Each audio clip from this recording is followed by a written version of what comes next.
Hello and welcome to the Brutal Iron Gym podcast, where our goal is to cut through the BS and deliver the brutal truth about topics related to health and happiness.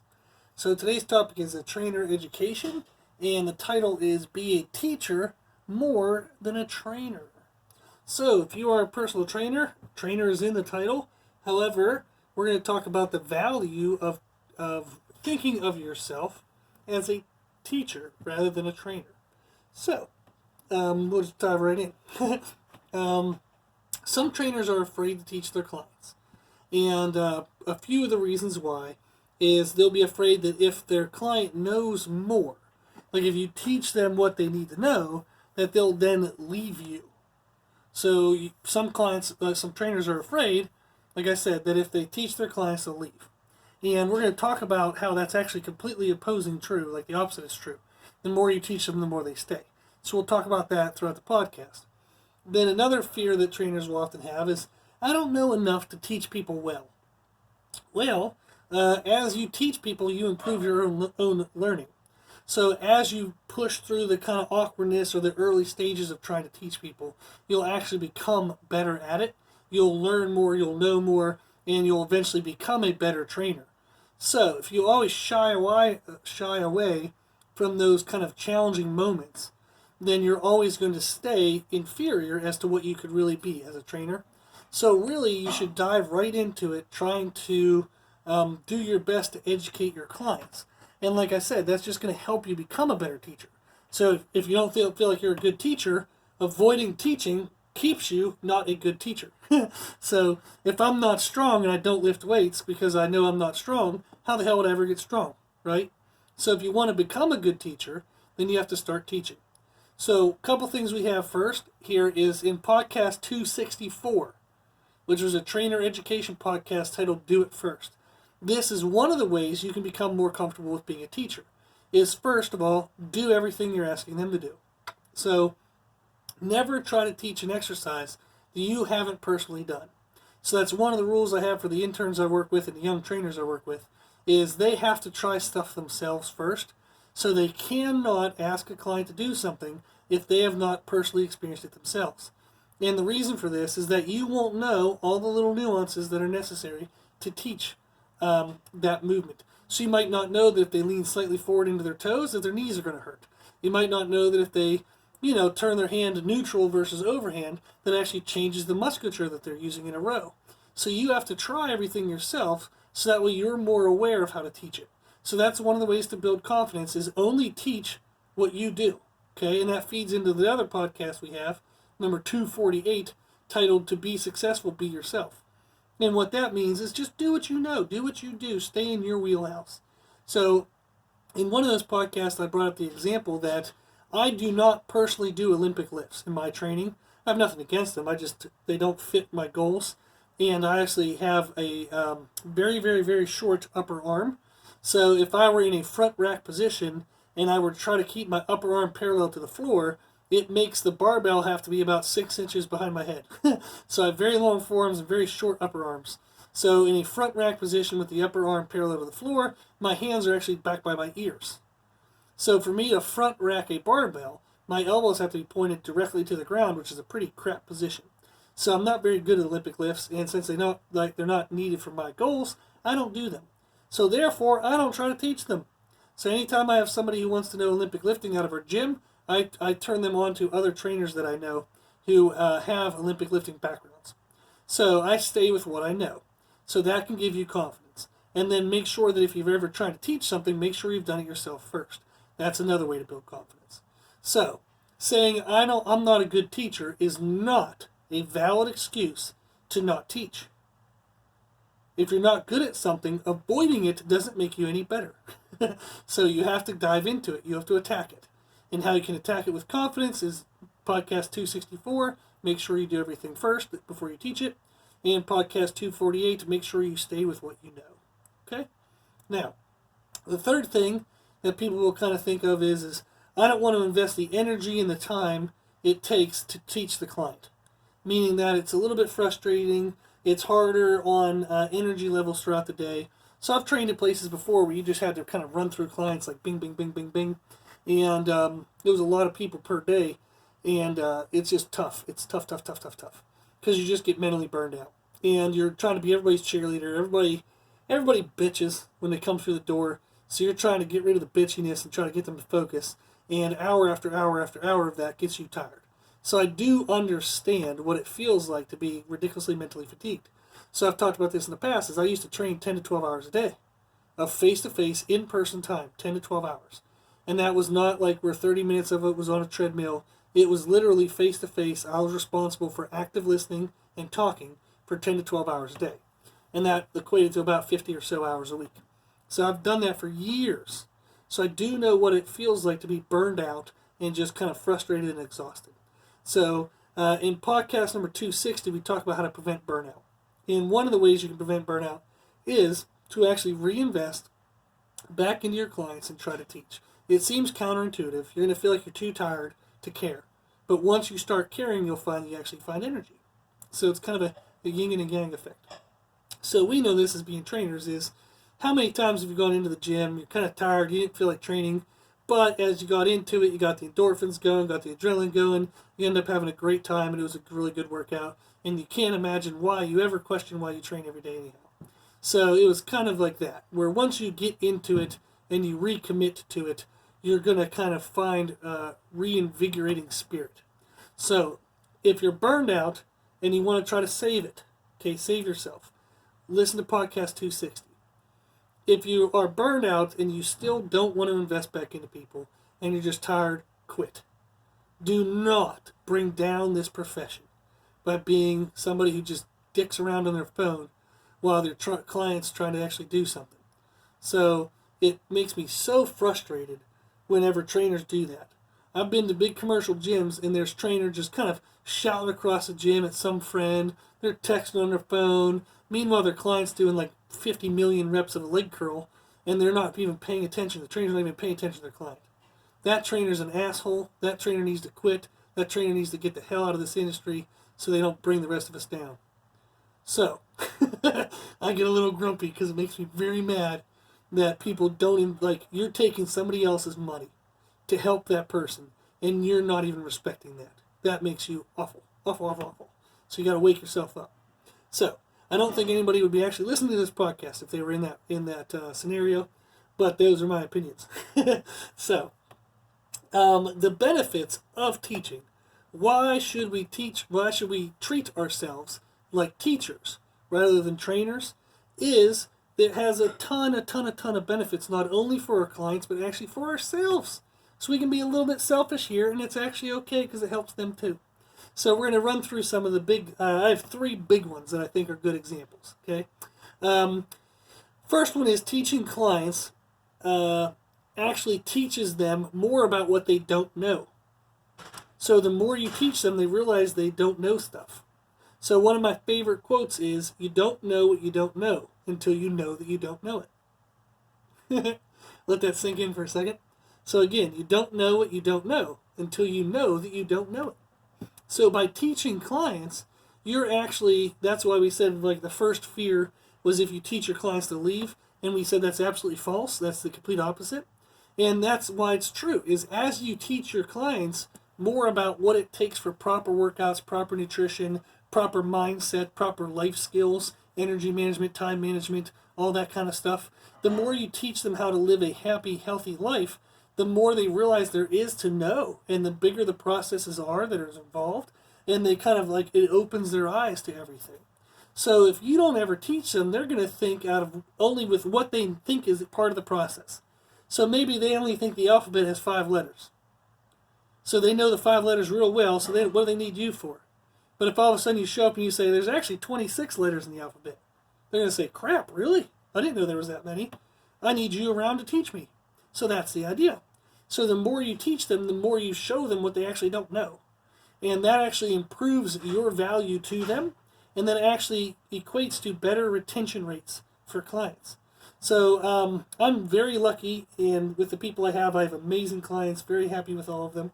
And one of the things I think is cool about my clients is I have a very long retention rate. So I've had this gym for 8 years. I have some clients that I've had for 8 years. And one of the big examples or reasons why is we never repeat workouts. So I remember one example, and I've said this before in past podcasts, is I had a guy come to the gym. He had some dumbbells, a little bit of a home gym in his garage, and he said, hey, you know what, I was talking to a friend. He said you knew some things, so I was going to come here and get some ideas on how to train my chest. I just wanted to get a couple workouts, get your opinion. Well, we trained twice a week, and we ended up training for over a year, never repeating the exact same workout ever. So I actually taught him 52 ways to do dumbbell presses because there's 52 weeks in a year. So we did a different workout every time he came in. So what was supposed to be just 3 or 4 sessions turned into like 100. And we trained together for over a year. And I still see the guy around in town, and super awesome, wonderful guy. And he always jokes about having to come back, but they ran into some financial stuff. So I think they had to re-roof their house, and that kind of killed his budget for personal training. But that's the aspect of it, is the more you teach them, the more you show them what they don't know. And it's doing it out of genuineness. Like, you're not doing it to try to get the attention rate. So you're not being like, well, I'm going to teach them this, that way it'll shock them, and then they'll stay in for the next one. You should just be excited and kind of like, I don't know, like, it's just fun teaching people. So it's just the excitement of it, the fun of it. And you just do it every time they come in. It's like, oh man, let me show you this new arm workout that I did the other week, or let me show you this new back exercise, or I was watching a video and I saw this thing that might help your knees. And you just teach them stuff. And it's because you're excited and you're investing into their health. So the more they see that, the more they see that there is to learn, the longer they stay. So the more you teach them, it actually improves their retention rate. And like I said, it actually improves your excitement. It's fun to kind of create new workouts, to kind of look up new ideas. So it's just one of my hobbies, I've said before, is I'm a big dork, is that I spend all day talking about training and nutrition. And then I'll go home and I'll, how we all kind of like peruse like YouTube before you go to bed, or Netflix or whatever. I'll watch more training and nutrition videos. And I don't know why, I've never gotten bored with it. There's just always stuff to learn. There's always new knowledge. There's always something to improve upon. So it's what happens when you give somebody who's a perfectionist something that can't be perfected. So they just keep diving into it deeper and deeper. And it's never like I really want to get to the end. I'm just excited that there's more in the middle. So that's the fun of it. But that's a big thing. So the more you teach them, it makes your own enjoyment of the session go better. And it actually helps retention rates. Okay? So the second big concept we have here is, as you teach them, you improve your own understanding and knowledge. Okay? So it's almost like they're paying you to teach yourself for self-improvement. So a lot of young trainers I work with, they struggle with finding time for education. They're so busy trying to scrounge around, make money, get clients, do social media marketing, just kind of like writing programming. They're so busy with the job of the job that they never get to improve their knowledge. And in podcast 268, titled Learn With Your Clients. This is what happens when you're tired. In podcast 268, it's titled Learn With Your Clients. And what we talk about kind of through that is, if you use your client time to teach them what you're learning, and like you're just keeping, like you're staying 1 or 2 steps ahead of them, teaching them the newest concepts, kind of telling them what you're learning, what you're doing in your training, it's exciting for them. Like we said, it shows them more about what they don't know, and it improves retention rates. But then also, the more time you spend trying to teach them, it improves your knowledge. So by teaching, you have to verbalize what's in your head. And in order to verbalize it, you have to streamline it and make it cohesive. So you have all these thoughts and things kind of bumbling around, jumping around in your head. So you have to organize it, put it in order, and then say it to somebody. The act of doing all of that, it takes that information that's jumbled and mixed and starts making connections to other information, starts putting things in order. It actually improves your understanding. And then once you can understand it well, you can learn how to tweak it and build upon it. So there's a very good friend of mine, but like one of my best friends. We talked before about whether personal training was an art or a science. And there's both to it. So he was more of the sciencey type, I'm more of the art type. So, but science you need, because you need to know the facts of stuff. Okay? So you need to know why certain exercises work and what they do and things about nutrition and whatnot. But how you organize all that, how you put it together, how you do the little nuances of this thing into that thing. So what type of bicep curl matches well with what type of tricep exercise in a superset. So like what type of push movement matches best with a pull movement in a push-pull superset. So there's art to things. Because, yeah, you could do the science of a horizontal push into a horizontal pull. That kind of makes sense. But there's like 40 million horizontal pushes and 40 million horizontal pulls. So finding out which ones work best is kind of the art. That's the fun of it. So if I'm doing a horizontal push, like say a bench press, and don't worry about the horizontal versus vertical and stuff like that. So maybe that's mixing up terms. Let's just say that I'm doing a bench press, okay, where my arms are moving perpendicular to my body, okay? So I might superset that with a row, which is my arms moving perpendicular to my body, okay? And if I'm doing a bench press with a barbell, it might benefit me to do a row with a bench press with grip, because I'm activating the antagonist muscles of the press. So I'm activating directly the stimulus, directly stimulating the antagonist stabilizing bracing muscles of the bench press. So I might feel, in an artistic sense, that rows with a bench press grip match best with a barbell bench press versus, say, a narrow neutral grip row or an underhanded row. So try that stuff. That stuff to me is super fun and cool to experiment and see what it feels like. But that's what I mean about the art and the science, and that's also what I mean by learning with your clients. So if you don't know that, try it with your client. So if you have a client doing, say, like even just dumbbell bench presses, so not a lot of trainers do barbell stuff, like barbell benching, but say you're doing dumbbell presses. Have your client match that with maybe 2 sets of kind of like a dual bent over row with an underhand grip. Then have them match 2 sets of dual bent over row with a neutral grip. And then have them match 2 sets with a overhand, more of an overhand style grip with their elbows flared, kind of like they're reversing a dumbbell press. Then ask them what they feel. Like, where do they feel it in their back? So the underhanded grip, they're probably going to feel in their lower lats. The neutral grip, they're going to kind of feel in their mid lats and kind of the lats in by the backbone, and maybe even the rhomboids and lower traps. Then the overhand grip, they're going to really feel it in their lower traps, the rhomboids, rear delts, the musculature right over their shoulder blades. So it's kind of fun for them to get to feel how just rotating their hands can take the musculature stress from the lower lats all the way up into the upper back or back down. And that's fun just to experiment. So you can experiment with your clients and learn with your clients. So by teaching them, by investing into that kind of fun stuff, just changing hand positions on rows, not only does it give value to them because they're learning more, it gives value to you because you're solidifying which positions work what muscles. You can now better apply that to future clients that maybe need to target one specific spot. Okay? So there's tons of fun like that. So I work with aesthetic athletes all the time, and we're trying to always shape their muscles directed to what their strengths and weaknesses are. So if I have somebody come in, like women for example, they maybe want a really high upper lat to create that V taper, but they don't want really thick lower lats because it makes you look like a gorilla or a turtle, and it kind of gives more of a male version of a rounded, like thick back, or like wide back. So they just want the V to make their like waistline look tapered. So if you're thinking of like a figure athlete, for example. So there are going to be hand positions that are specific to the upper lats to create that V.